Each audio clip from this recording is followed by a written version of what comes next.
Sí, y fíjate que esos datos y esas historias se multiplican. La última esta misma semana, Tora. ¿Qué datos tenemos? Hace escasas horas hemos conocido, Adela, justamente la denuncia de un padre, fíjense, un padre de un niño de 10 años que denuncia ante los Mossos de Escuadra que la madre de este niño, atención, solo 10 años, estaría llevando al menor al interior, al corazón de las montañas de la Garrocha, en Olot, en Barcelona, a ser testigo de estos rituales. En concreto, este padre está asegurando a ese cuerpo de la policía que en esos rituales que se hacen en la montaña, justamente allí, se estarían cobrando 590 euros por ceremonias con estas sustancias psicoactivas naturales importadas, de Sudamérica. Por tanto, niños que estarían siendo testigos de estos rituales y que ahora mismo los Mossos de Escuadra lo estarían investigando. Pero doctora, porque los que van a los rituales son los padres. Sin duda, pero es que esta madre, según apunta este padre, estaría llevando también a su niño de 10 años a ser testigo de todo ello. Bueno, ahí está la denuncia. Doctor Carballo, buenas tardes. Buenas tardes.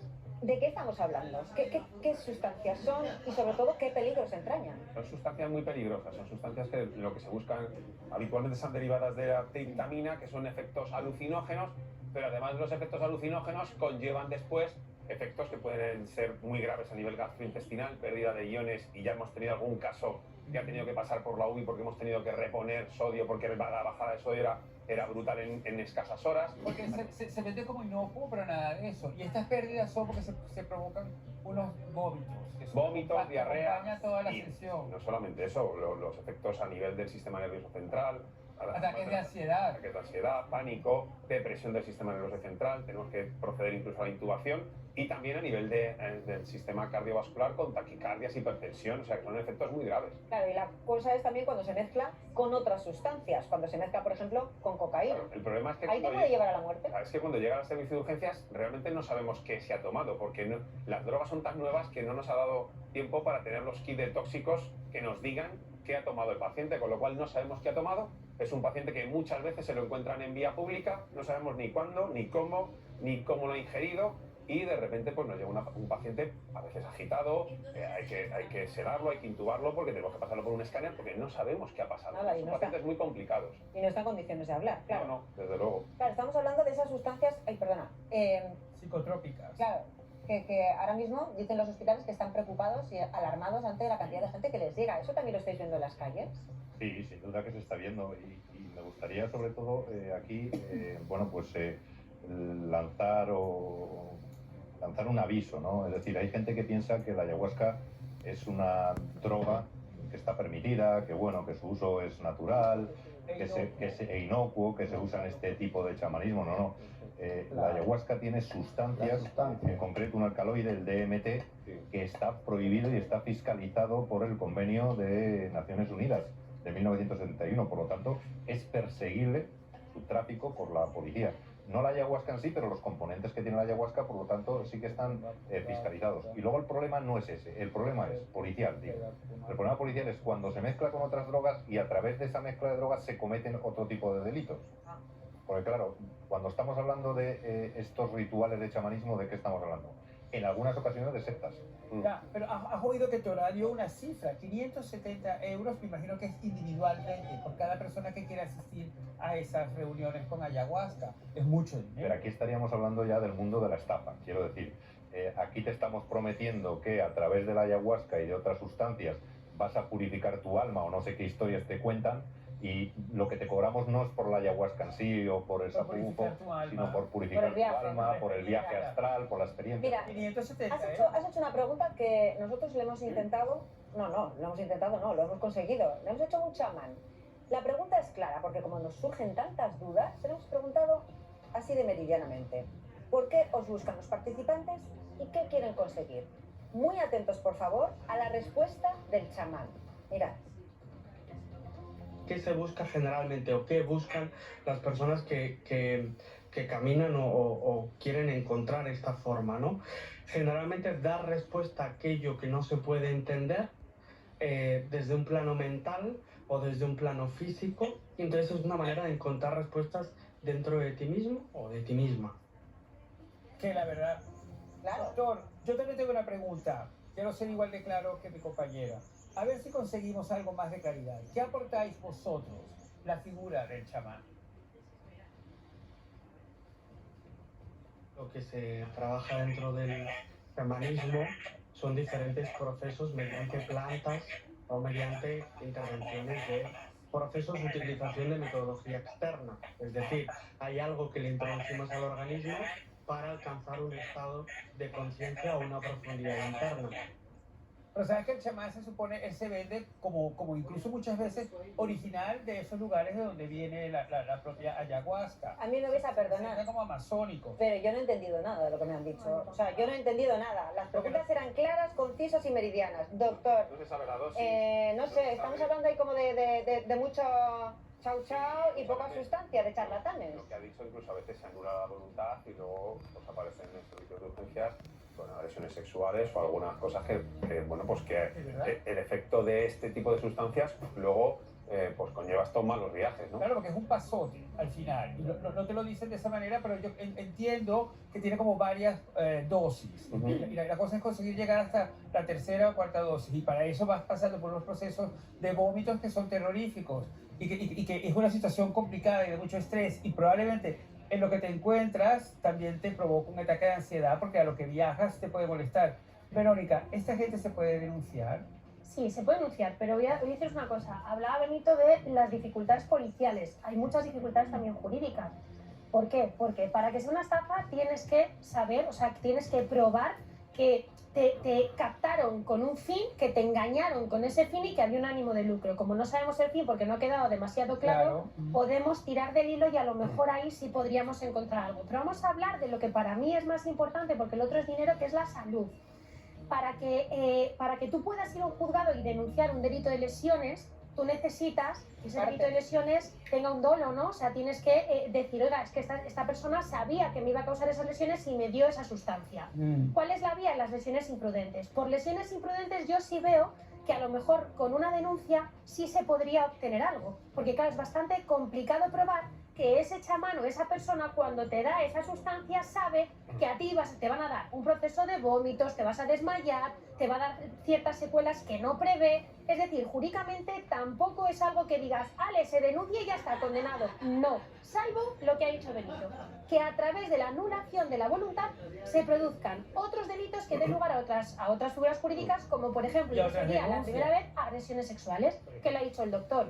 De hecho, hace muy poquito, hace unos escasos meses, hubo precisamente una detención de un grupo que se dedicaba precisamente a esto. Y la finalidad de esto no era... ¿Los de Murcia?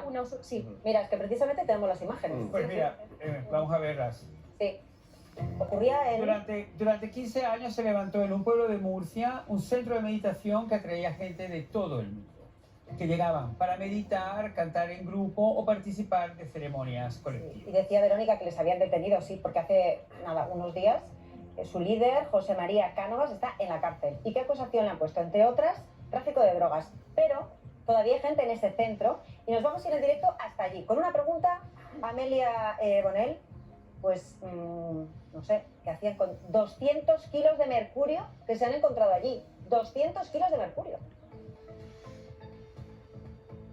Bueno, pues según él mismo, según el líder al que llaman Trascendencia Total o el Lama de Habanilla, él dice que era para experimentar individualmente, de forma íntima, solo él, y que en ningún caso se lo dio a tomar a sus fieles seguidores, como bien has dicho, continúan dentro de este centro. Yo me voy a apartar un momentito para que podáis ver en imagen esta zona, esta ubicación, porque son 100.000 metros cuadrados de expansión de propiedad, donde hay casas, cuevas, templos, un pabellón, comedor, una tetería, un albergue con capacidad para 200 personas, búnkeres, almacenes clandestinos y laboratorios que encontró la Policía Nacional. Y dentro, ¿qué encontró en esa redada del pasado mes de noviembre? 180 kilos de mercurio, en torno a 19 kilos de marihuana, 100.000 euros en efectivo, pero también encontró un arma. Ahora mismo José Manuel se mantiene en prisión provisional desde el pasado 18 de noviembre, como bien decíais, por tráfico de drogas, por asociación ilícita, por delito contra la salud pública, también delito medioambiental, y él todavía, después de todo esto, después de que entrase la policía y descubriese todo lo que encontraron dentro, insiste en que todo en su fundación, así le llama, era legal. Oye, Amelia, yo no sé si antes lo hemos dicho, que había gente dentro. ¿Salen? ¿Se les ve fuera por el pueblo? Bueno, hay gente dentro, de hecho, Intentaríamos panear, lo que pasa es que hay muy poquita cobertura, para que podáis ver que en esta zona, de hecho, se pueden ver 2 vehículos dentro.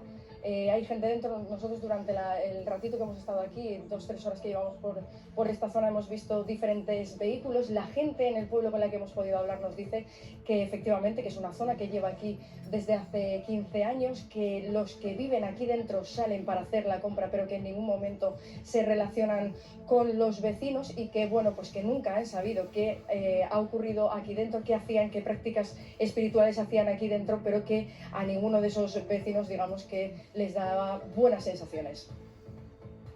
Perfecto, Amelia, muchas gracias. En directo desde Murcia, y vemos que todavía hay gente allí. Tora, contés bien el caso. Los delitos que vienen aparejados posteriormente después del consumo de estas sustancias. A mí, sin duda, de forma tan abrumadora, me recuerda el caso, por ejemplo, del sacerdote de Málaga. Acordaos que utilizaba sustancias como estas para posteriormente, presuntamente, realizar esas agresiones sexuales Y a las grabarlas. personas y grabarlas, que acudían a él. Y al final es que no comparten ningún tipo de perfil estas personas que consumen esto. Son personas que de alguna manera tienen dudas existenciales, dudas de creencias, y esto les hace abrigar este tipo de sustancias que para mí son tremendamente duras y peligrosas, Son porque viene después. sustancias. De hecho, si nos centramos en los delitos que nos ha dicho la compañera, está asociación ilícita. La asociación ilícita es el nombre jurídico de lo que viene siendo una secta de toda la vida.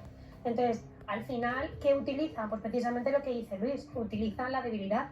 Es decir, cuando una persona quiere esos servicios, lo que hacen es esa captación en base a esa debilidad que presenta esa persona. Es que, de hecho, por eso decía antes, agresión sexual, en este caso un presunto tráfico de drogas, asociación ilícita, esos delitos que se cometen con la toma de esas sustancias es lo preocupante, aparte de lo que bien dice el doctor, de esos cuadros de lesiones que incluso no sé si pueden dejar secuelas, que yo creo que dependiendo incluso podrían dejar Eso secuelas. quería preguntarle antes, doctor, ¿qué secuelas pueden dejar para luego dices, mira, me ha pasado esto, tengo un parte de lesiones? Secuela psicológica sin duda para empezar, ¿no? Pero luego además lo que vemos es que los pacientes que vienen tienen mucha vergüenza de denunciar porque se sienten muy culpables y el otro problema es que tienen una amnesia del episodio, con lo cual tampoco se acuerdan de lo que ha pasado. Muchas veces vienen, pues no tengo ni idea, al día siguiente cuando se despiertan Mm. no saben qué ha pasado, no saben dónde estaban, no se acuerdan, pero sí les queda esa carga Mira, psicosomática. si por algo llegó al gran público, a todas las personas que nos están viendo este tipo de rituales, se dio a conocer, fue por bueno, pues este caso en el que estuvo investigado el actor Nacho Vidal, y recordamos que fue absuelto por el caso de, bueno, en este caso era con el sapo bufo, ¿no? Eso es, sí, Nacho Vidal puede pasar página por esa causa abierta que se encontraba en contra de él por el fallecimiento de un fotógrafo durante la experiencia que tuvo con un ritual del sapo bufo. Pero en concreto, ¿qué es ese ritual? ¿Qué se hace en ese tipo de prácticas? Pues bien, escuchen, porque el mismo actor, Nacho Vidal, se lo contaba así a Jordi Évole y él lo explicaba de una forma clarísima. Escuchen. Acompañamiento, alguien que quiere tomar la medicina, sí, de medicina ancestral. Medicina ancestral le llamas. Sí, es una medicina ancestral, es de milenario, de muchos años. Es un sapo de Sonora. Un sapo de Sonora que es el veneno del sapo.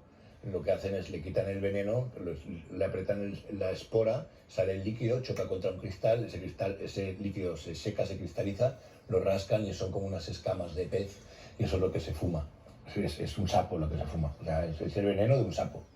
Ya lo han escuchado, ese ritual consiste en fumar con una pipa ese veneno extraído del sapo Sonora o sapo bufo, que es uno de los alucinógenos más potentes de la naturaleza. De hecho, este tipo de sustancias se consiguen a través de internet y procede originalmente de México. Quiero que se fijen exactamente cómo se consigue ese veneno de ese sapo, de ese anfibio, y lo tienen, es en ese momento. El viaje curativo que se practica con ese sapo bufo que están viendo en imagen dura entre 15 y 20 minutos y produce importantes alteraciones como taquicardias, como pérdida del conocimiento y en ocasiones la muerte. Ya lo explicaba el doctor Emesa. Durante la ceremonia se fuma cristalizado ese veneno en una pipa. Vamos a ver cómo consiguen ese veneno de las patas de ese anfibio. Y esos propósitos pues siempre son curativos o simplemente alucinógenos. Según el testimonio de algunas de las personas que han experimentado con este veneno, atención, el efecto es más intenso que el de la ayahuasca por su inmediatez y su rapidez a la hora de consumirlo. Bueno, recordemos, Pobre estos son sapo. viajes, malos viajes, y viajes, insistimos, doctor, de los que puedes no volver. Porque hay gente que ha fallecido. Bueno, en este caso, un caso de fallecimiento, ¿no? Son esteroides cardioactivos muy potentes que producen casos de taquicardias, hipertensión, muchas veces que llevan a la muerte, ¿no? Como en este caso, ¿no? Y es verdad que lo vemos cada vez más y que son casos muchas veces que por más que intentas luego en los servicios de urgencia revertir, no puedes revertirlos. Bueno, son las 4:06 de la tarde y me gustaría que echáramos un vistazo a nuestras calles.